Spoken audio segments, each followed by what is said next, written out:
Raiders are a lazy lot. If someone proves stronger than them, or if they just need more jet, then they might wander out into the wealth looking to take what they want from the weak. Most of the time, though, they're content to lay around. If a gang wants to be a real source of fear, they need that special something. Take what happened up in North Sanctuary Hills, for example. The raiders that lived up there weren't really much of a gang. That is, until they got new leadership. Well, their boss went by many names, but most just called them Soul Survivor. Fueled by their own personal loss, the Soul Survivor felt compelled to spread terror to the entire Commonwealth.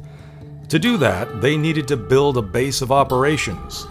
In the early weeks, the gang needed to be told where to start, walls needed to be marked off and built, jobs assigned, and the gang fought their new boss at every turn.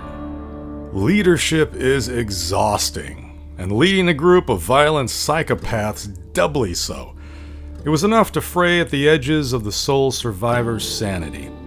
One day, mistaking another raider for a man who took their child, the Soul Survivor murdered them in the street for all to see. That sort of thing is good if you want to lead through fear, but quite the opposite if you want your gang to respect you. With that in mind, the Soul Survivor got their anger and sanity back under control.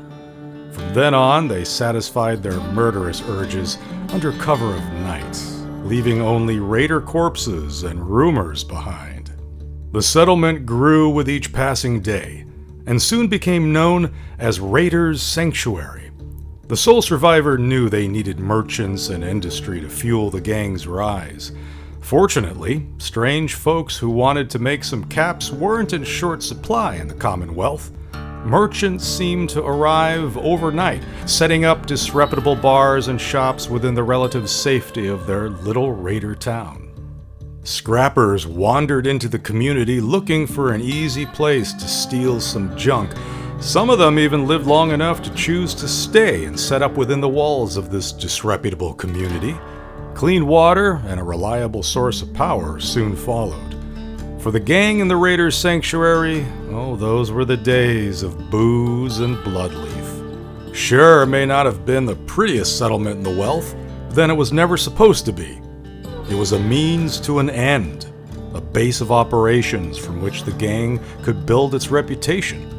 In that respect, Raiders' Sanctuary was a perfect engine, driven by the Soul Survivor, with one goal: to make the gang powerful enough to punish the Commonwealth for all that was taken from them.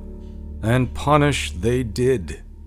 But that's a story for another day.